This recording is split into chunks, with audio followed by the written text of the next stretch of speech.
ദൈവത്തിരുനാമം മഹത്വപ്പെടുമാറാകട്ടെ.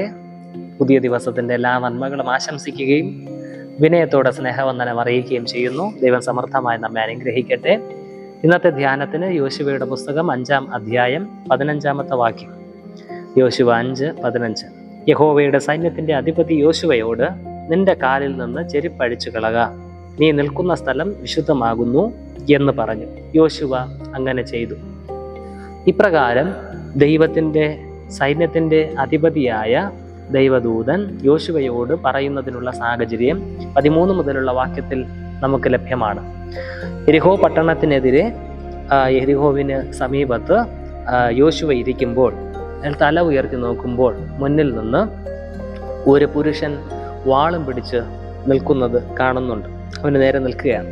കണ്ട മാത്രയിൽ തന്നെ യോശുവ എഴുന്നേറ്റ് അടുത്തോട്ട് ചെന്നിട്ട് ചോദിക്കുന്നു, നീ ഞങ്ങളുടെ പക്ഷക്കാരനോ ശത്രുവിന്റെ പക്ഷക്കാരനോ എന്ന് ചോദിക്കുമ്പോൾ ദൈവദൂതൻ കൊടുക്കുന്ന മറുപടി ഇങ്ങനെയാണ്: അല്ല, ഞാൻ യഹോവയുടെ സൈന്യത്തിന്റെ അധിപതിയായി ഇപ്പോൾ വന്നിരിക്കുന്നു.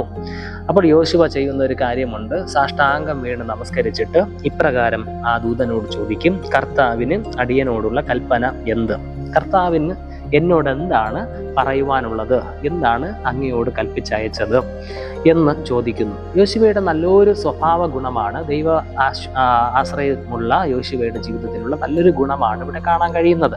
ഒരു വിശ്വാസിയുടെ ജീവിതത്തിൽ ഉണ്ടാകേണ്ടതുമായിട്ടുള്ള ഒരു ഗുണമാണ് അത്. നമ്മുടെ സ്വഭാവത്തിൽ നമ്മൾ അത് ശീലിച്ചെടുക്കേണ്ടുന്നത് ഏറെ അത്യാവശ്യമാണ്. എന്ത് എന്ന് ചോദിച്ചാൽ, വിനയത്തോടെ ദൂതനെ നമസ്കരിച്ചുകൊണ്ട് അദ്ദേഹം ചോദിക്കുന്നത് ഇങ്ങനെയാണ്: കർത്താവിന് അടിയനോടുള്ള കൽപ്പന എന്ത്? എന്താണ് കർത്താവെ അങ്ങേക്ക് എന്നോട് കൽപ്പിക്കുവാനായിട്ടുള്ളത്?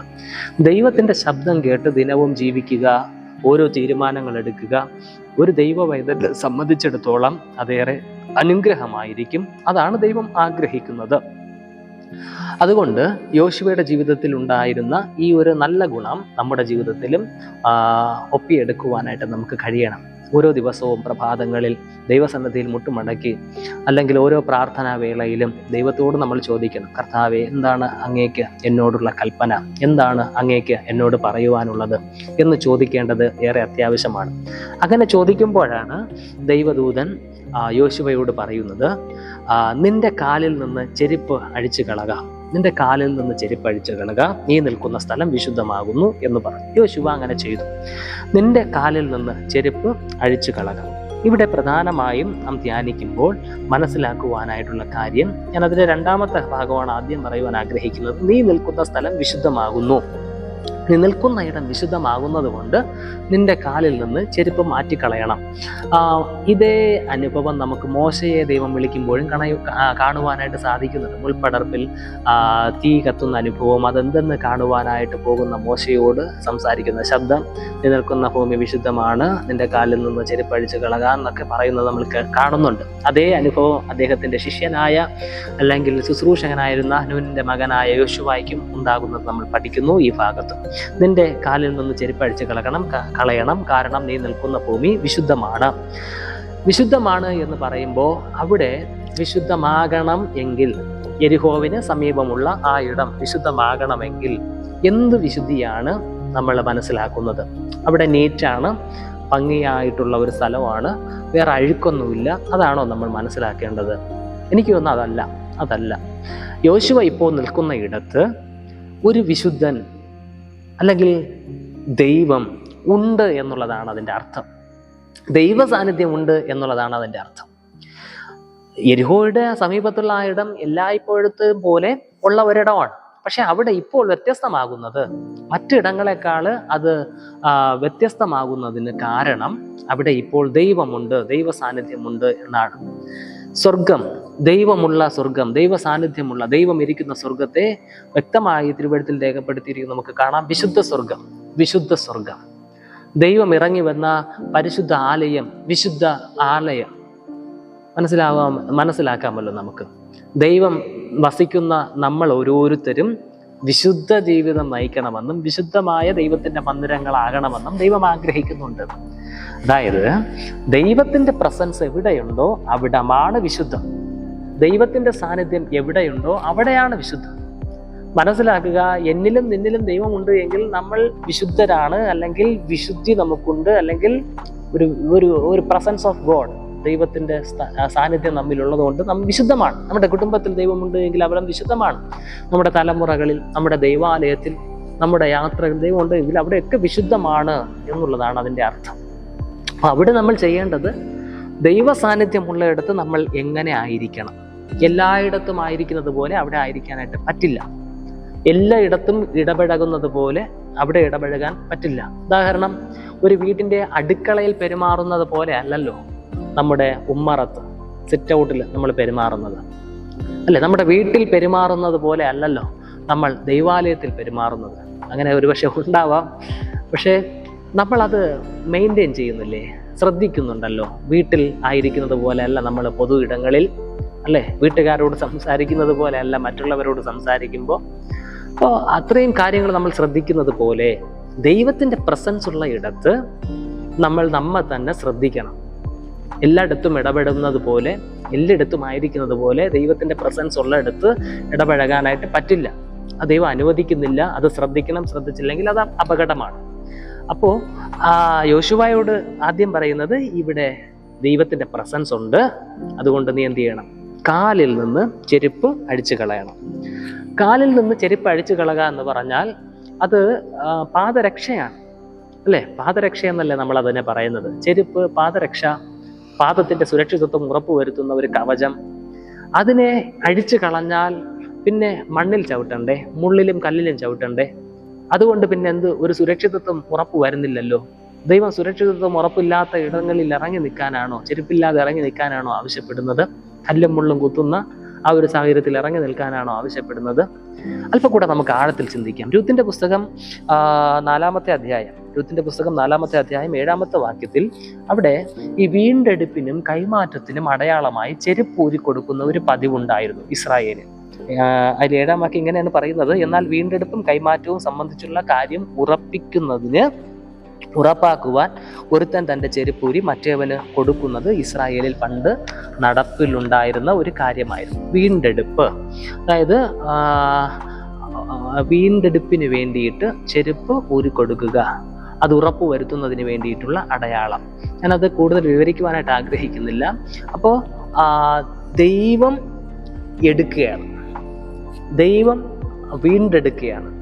അപ്പം അവിടെ ഇസ്രായേൽ ചെയ്തു വന്നിരുന്നതിൻ്റെ ഒരു പതിവ് അനുസരിച്ച് ചെരുപ്പൂരി മാറ്റുകയാണ്. അപ്പോൾ എന്നെ കൊണ്ട് കഴിയുന്നില്ല, നീ ചെയ്തോ, അല്ലേ? അത് രൂത്തിന്റെ പുസ്തകം 4:7 മുതലുള്ള വാക്യം താഴോട്ട് വായിക്കുമ്പോൾ അതിൽ ബോബസിനെ പോലെ മറ്റൊരു വീണ്ടെടുപ്പുകാരനാണ് അത് ചെയ്യുന്നത്. ബോബസിനോട് പറയുകയാണ്, എന്നെ കൊണ്ട് അതൊന്നും ചെയ്യാൻ നിവർത്തിയില്ല, നീ ചെയ്തോ എന്ന് പറഞ്ഞിട്ട് തൻ്റെ ചെരുപ്പുരി കൊടുക്കുകയാണ്. അപ്പൊ ഇവിടെ യോശുവ തൻ്റെ ചെരുപ്പ് അഴിച്ച് മാറ്റുകയാണ്. മീൻസ് എന്നെ കൊണ്ട് കഴിയാത്ത കാര്യമാണ് അങ്ങേക്ക് കഴിയും, അല്ലേ? അതൊരു തലം. ചെരുപ്പൂരി മാറ്റുക, അതായത് എന്നെ കൊണ്ട് കഴിയാത്തത്, എന്നെ കൊണ്ട് സാധിക്കാത്തത്, ദൈവമേ വീണ്ടെടുപ്പ് അങ്ങേക്ക് സാധിക്കും, ഞാൻ എൻ്റെ ചെരുപ്പ് ഊരി മാറ്റുകയാണ് അങ്ങയുടെ നിർദ്ദേശപ്രകാരം. അതുമായിട്ട് ബന്ധപ്പെട്ട് ഇങ്ങനെ മനസ്സിലാക്കണം. ദൈവം ഇങ്ങനെ സംസാരിക്കുമ്പോൾ പറയുകയാണ്, എന്താണ്? ദൈവദൂതനിലൂടെ പറയുകയാണ്, ചെരുപ്പൂരി മാറ്റുക, നീ നിൽക്കുന്ന ഇടം വിശുദ്ധ ഭൂമിയാണ്. ചെരുപ്പൂരി മാറ്റുക. പണ്ട് കാലത്ത് അല്ലെങ്കിൽ വേദപുസ്തക പശ്ചാത്തലത്തിൽ നാം മനസ്സിലാക്കുമ്പോൾ ചെരുപ്പില്ലാതെ നടന്നിരുന്നത് ദാസന്മാർ, അടിമകളാണ്. അപ്പോൾ എത്ര വലിയ പദവിയിലുള്ള, യോശുവയെ സംബന്ധിച്ച് വലിയൊരു പദവിയാണ്. മോശയ്ക്ക് ശേഷം ഇസ്രായേലിന്റെ തലവൻ, അല്ലെ? ഇസ്രായേൽ ജനത്തെ നയിക്കുകയാണ്. ആ വലിയൊരു പദവിയിൽ ഇരിക്കുമ്പോഴും ചെരുപ്പൂരി മാറ്റുക എന്ന് പറഞ്ഞാൽ ദൈവമാണ് പറയുന്നത്, ദൈവശബ്ദമായ ദൂതനാണ് പറയുന്നത്, ചെരുപ്പൂരി മാറ്റുക, ചെരുപ്പ് അഴിച്ചു മാറ്റുക. അപ്പോൾ അവിടെ ഉദ്ദേശിക്കുന്നത് നീ ഇപ്പോൾ ദൈവത്തിന്റെ ദാസനാകണമെന്നുള്ളതാണ്. വലിയൊരു പദവിയിൽ ഇരിക്കുന്ന ആളാണ്, അയാളോട് ദൈവം ആവശ്യപ്പെടുകയാണ്, ചെരുപ്പഴിച്ച് മാറ്റ്. ദൈവത്തിന്റെ ദാസനായി തീരുവാനുള്ള വിളിയായിരുന്നു അത്, ചെരുപ്പ് അഴിച്ചു മാറ്റുക. നമുക്ക് നമ്മുടെ പദവികളും നമ്മുടെ ഈ ലോകപരമായിട്ടുള്ള അനുഭവങ്ങളും വിട്ടിട്ട് ദൈവം പറയുന്ന ഈ ചെരുപ്പഴിച്ച് മാറ്റിയിട്ട് നിൽക്ക് എന്ന് പറയുന്നത് അക്സെപ്റ്റ് ചെയ്യാൻ പറ്റുന്നില്ല. കാരണം എൻ്റെ പദവി, എൻ്റെ സ്ഥാനം, എൻ്റെ മാനങ്ങൾ, ഇപ്പം ഇങ്ങനെ നമ്മൾ ചിന്തിക്കുന്നത്, ഇതൊക്കെയാണ് നമ്മൾ ചിന്തിക്കുന്നത്. അതുകൊണ്ട് തന്നെ നമുക്ക് ഈ ദൈവത്തിൻ്റെ ദാസനായി തീരുക എന്നുള്ള രീതിയിൽ ചെരുപ്പഴിച്ച് മാറ്റി നിൽക്കുക അതിന് കഴിയാതെ പോകുന്നു. യോശുവ നമ്മെ വെല്ലുവിളിക്കുന്നുണ്ട്. യോശുവയെ കുറിച്ച് പറയുന്നത് ഇങ്ങനെയാണ്: യോശുവ അങ്ങനെ തന്നെ ചെയ്തു. യോശുവ അങ്ങനെ ചെയ്തു.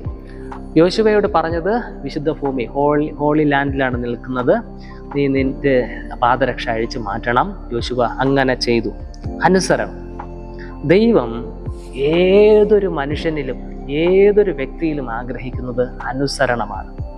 എവിടെയെല്ലാം അനുസരണം നഷ്ടപ്പെടുന്നുവോ അവിടെയെല്ലാം പാപം അവിടെ കൈയടക്കുകയും പിശാച് അധിനിവേശം ചെയ്യുകയും ചെയ്യുന്നു.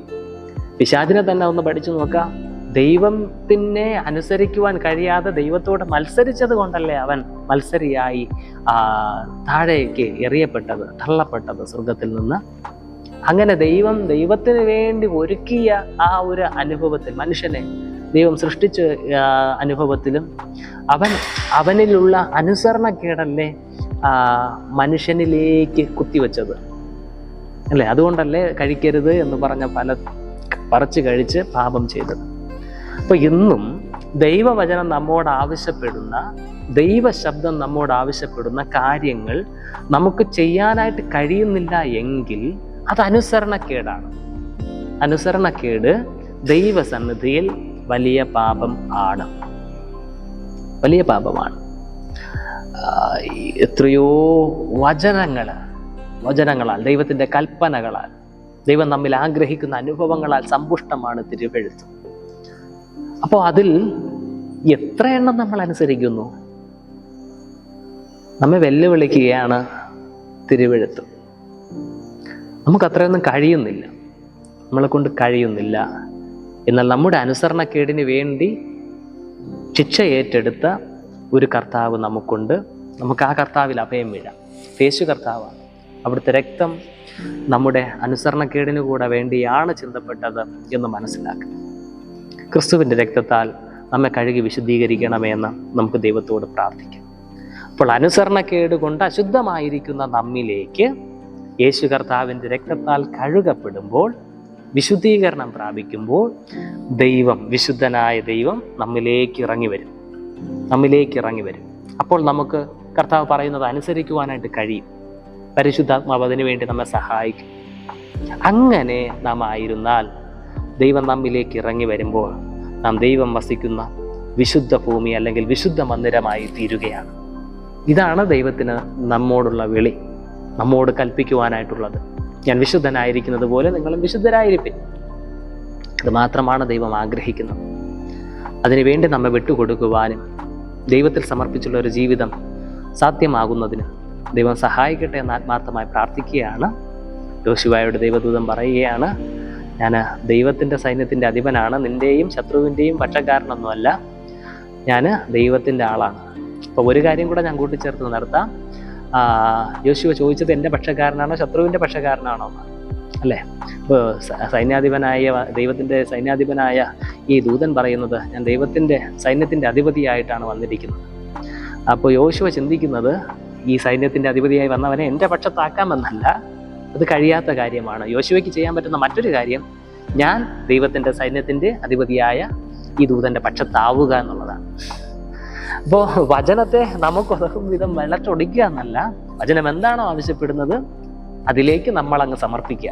അതായിരിക്കും ബെറ്റർ, അതാണ് നല്ലത്. അതിന് ദൈവം നമ്മെ സഹായിക്കട്ടെ എന്ന് ആത്മാർത്ഥമായി പ്രാർത്ഥിക്കുകയാണ്. യോശുവ അങ്ങനെ തന്നെ ചെയ്തു. നമുക്കും എങ്ങനെ ദൈവവചനം പറയുന്നത് പോലെ ചെയ്യാം. പരിശുദ്ധനായ ദൈവം നമ്മിലേക്ക് ഇറങ്ങി വരും. തീർച്ചയായിട്ടും ദൈവം നമ്മെ അനുഗ്രഹിക്കും. ആമേൻ.